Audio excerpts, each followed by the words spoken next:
I got a test. Okay. My lipids and the LDLs are crazy.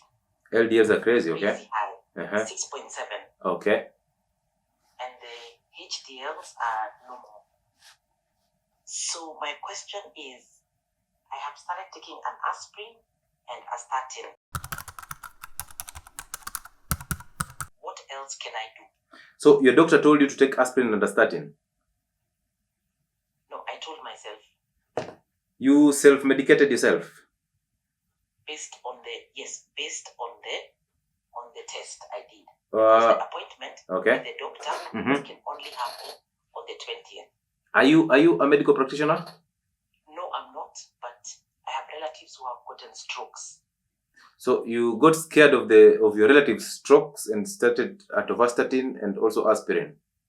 Yes. Are you aware of the side effects of aspirin? It's well quoted. I mean, the quoting, I checked the side effects. Die. Yes. I don't want you to run away from the question. Just tell me, do you know the side effects of aspirin?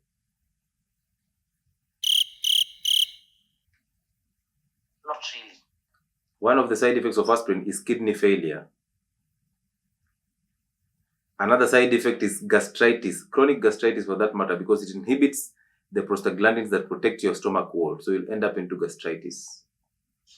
That means you'll end up into nutrient deficiencies because you'll not absorb nutrient adequately. It said it was safety quoted. And aspirin is supposed to be used for people who have heart problems, the emergency people who have those clottings in the system. Do you have blood clottings in the system? Do you have any sign of blood clotting in your system? Okay, I didn't do that test, but I figured with the yes cholesterol, or no? Yes or no? Anything can happen. Yes or no? No. Good. No. Now, do you know the side effects of the statins? Likes of atorvastatin, do you know the side effects? I did a lot of research and I hear they are more advantageous than disadvantageous. If you did a research, why would you say I heard? I did online. Okay. So now, so you did not do research, you just watch videos, right? Yes. I did. Yes. Now, how much of it are you using? What is the dosage? I started with 5 mg. Which one? Atorvastatin? Yes. Okay. I started on 5 mg. Okay. Rosabelle, 5 mg, but the doctor had previously put me on 10 mg. What is your body? Now I started again. What is your body weight? 81 kilos. 81. My height is 162 centimeters. Good. So why didn't you see the need of fixing this weight to go back below 70 kgs? Why did you opt for drugs instead of fixing the weight? I did go to a nutritionist who now advised me, and I paid for it, and now they advised me to eat 3 meals. 3 meals a day? 3 meals a day. I can eat sausage, I can eat, I don't know. So, which means you were taking more than 3 meals a day before they brought you to 3 meals a day, right? No, I was doing intermittent. Take us through that intermittent fasting. So the intermittent fasting was every day I would make sure I eat on a daily basis after 11 or 12 in the morning. And then I would eat my last meal at 7, latest 7 p.m. And yes, I do enjoy my little whiskey. Okay. So now you know that whiskey is bad already. That's the reason why you're saying I enjoy my whiskey. So you know already alcohol is dangerous to your health, okay? Then you go ahead and take aspirin. And then you go ahead and self-medicate yourself with a statin. And do you know the side effect of statin? I asked you that. Do you know? Yes, they say something about your muscles, but it prevents heart attack, stroke. So I'm going to take you through that, and then you tell me at the end of this conversation if at all it does prevent that stroke that you're talking about. So now, side effects of statin. So we will start with the side effects, and then the side effects will lead us to the issue. So the side effects of statin drugs is number 1, muscle wasting. Number 2, hormonal imbalance. Do you know why? No. Because it lowers cholesterol, and progesterone and testosterone and estrogen and vitamin D all come from cholesterol. And therefore, you'll have low of these hormones in your system. Therefore, you'll have hormonal imbalances, you'll have infertility, and you'll have issues which are related to basically the feminine side of you because of low estrogen and low progesterone. Also, immune problems because of low vitamin D. Again, do you know that 80% of your brain is cholesterol? Yes. So if you use a statin to lower cholesterol, you're actually telling the liver to lower cholesterol, and therefore you'll affect your brain. That's the reason why one of the side effects is also memory loss. Do you know that? No. Now, do you know that your daily requirement of cholesterol, 85% of that requirement is produced internally by the liver? You only get 20% from the diet. Did you know that? No. Did you also know that your liver will compensate? Even if you don't eat foods that have cholesterol, your liver will start producing 100% of the cholesterol that you require in a day. And therefore, it is useless for you to drop cholesterol foods because your liver will still produce cholesterol. And again, did you know that it is useless for you to stop the liver from producing something that is not harmful to you? Because if it was harmful, then the liver will not be producing it. Can I ask a question? Yes. But now, I was told my family history that the cholesterol we have is abnormally high. They're calling it hypolipidemia, chlorolipidemia, something like that. There we go. There we go with the genes again. There we go with the genes and then God. Genes and God. It's always about genes and God. Nobody's talking about epigenetics, which is basically what I'm taking you through. The diets. And I'm telling you there's no harm in having high cholesterol in your system because the liver produces cholesterol anyway. So your liver cannot produce a substance that is harmful to you. Now you go and self-medicate yourself. You play the doctor responsibility and you take the statins, which are supposed to inhibit the liver from producing cholesterol, a substance that is supposed to help you get a healthy brain, get vitamin D, get your hormones, and fix your system in general. Did you know that the role of cholesterol in your system is to fix inflammation? Do you take seed oils? What is your cooking oil? So I listened to you and I started trying. I use chicken. Listen, just concentrate on what I'm asking, okay? What is your cooking oil? Chicken oil. For how long? And beef. For how long?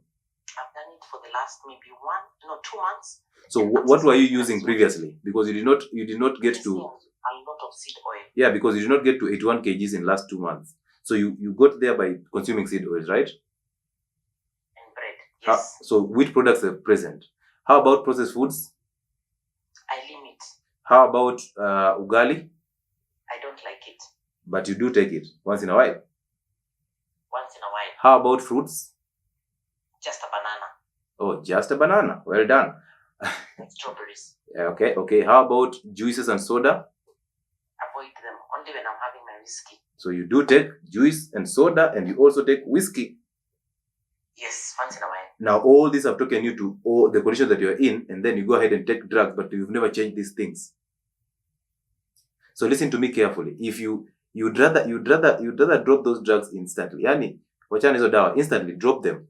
Drop that whiskey. You cannot blame genes when you're actually taking whiskey. So you'll take whiskey and say, oh, for our family we have genes that for hyperlipidemia. Yet you're taking are there genes for whiskey in your family? Genes that people are supposed to take whiskey? No. Good. That's the point. None. So why are we blaming genes for something that we are causing ourselves? So at 81 kgs, you can never lack this. But I want you to understand cholesterol this clearly. That cholesterol is not a problem. It will never be. It has never been. Drugs for cholesterol lowering are a scam in healthcare. Drop them instantly. Drop that aspirin because it will bring you heart attack actually, because it will kill your kidneys and you'll get into high blood pressure, which will actually kill your heart and your brain. Now again, remember that when you see there is high LDL in your system, that is not a problem. But when you see a ratio of LDL and triglycerides being high, that tells you your diet is a mess. So what LDL does, it carries cholesterol from the liver to inflamed places in the body. So the reason why you have high LDL in the system is because you have high inflammation because of the foods that you've been eating. It's easy to predict that because of 81 kgs, because you've been using seed oils, because of wheat products, because of sugar, because of whiskey. So it is easy for me to predict that your system is inflamed. And therefore, it's easy for me to even predict without taking a test that your LDL will be high. Because LDL is not cholesterol. LDL is a carrier for cholesterol. So it carries cholesterol from the liver to inflamed places, the heart, the kidney, the blood vessels. So the reason why LDL is high is because your system has high inflammation. So the liver is actually trying to fix that inflammation, but you're stopping it to produce cholesterol that is supposed to help you fix the system, the inflammation. So you've caused inflammation to yourself, and then you're taking drugs that are supposed to stop you from healing from inflammation. So are you even solving the situation? No. You're not solving the situation. So drop those drugs instantly. You're not a medical practitioner, so why would you self-medicate yourself? It doesn't matter your family history. It matters epigenetics. And epigenetics are what will activate the genes that will cause you these conditions. And the epigenetics is what you've been eating. Now, you don't want to blame that, but you want to blame the genes that are in everybody. Genes play a 2% role in this condition. So why don't you drop those drugs instantly? Why don't you drop the seed oils? Why don't you drop the wheat products? Why don't you drop the whiskey? Why don't you drop the sugar? And then fix your diet. Just go on strict keto and then start fasting. Why don't you do that to prevent the occurrence of these things? Because if you continue doing what you're doing, you will end up in the same cases that your relatives have gone through. And then guess what? Your coming relatives, your children, will start blaming the genes. Okay, I did intermittent fasting for like a year, and I got a side effect of very bad eczema. Wow. Because of hyper. Wow. Intermittent fasting causing eczema. Another lie. Okay. Up to now, doctor, when I was doing intermittent fasting, it awoke my eczema. Up to now, I have crazy eczema because of too much protein. No. There is nothing. Eczema is not related to protein. Eczema is related to new consumption of soda, wheat products, seed oils, and 81 kgs. At 81 kgs, your estrogen levels are high. And the reason why you're having eczema is because it is totally estrogenic. It is cystic. Come on. It is estrogen that is causing you the eczema. It is not the meat. When will people get this? It is not the meat. If you consume wheat products, the seed oils and the sugar, and you get at this level, at 81 kgs as a woman, you will never lack acne, you will never lack eczema, you will never lack metabolic syndromes. They will never, and hormonal imbalance, because once you get estrogen going up, that is estrogen dominance. Once you get to estrogen dominance, you will continue adding weight because estrogen is an anabolic hormone, and estrogen also comes as a result of high insulin in your system. So you have a problem with eczema, and eczema is caused by high insulin levels and high estrogen levels in your system. These are the two culprits. Why would you blame protein? Oh, this is something new. I'm willing to take up this new challenge because when I did my intermittent, I lost the weight. It went up to 68. Yeah. But let me tell you, the eczema woke up. You see, intermittent fasting and fasting in general is not something you do for a while and then stop. It's a lifestyle. Just the same way you eat is the same way you should fast.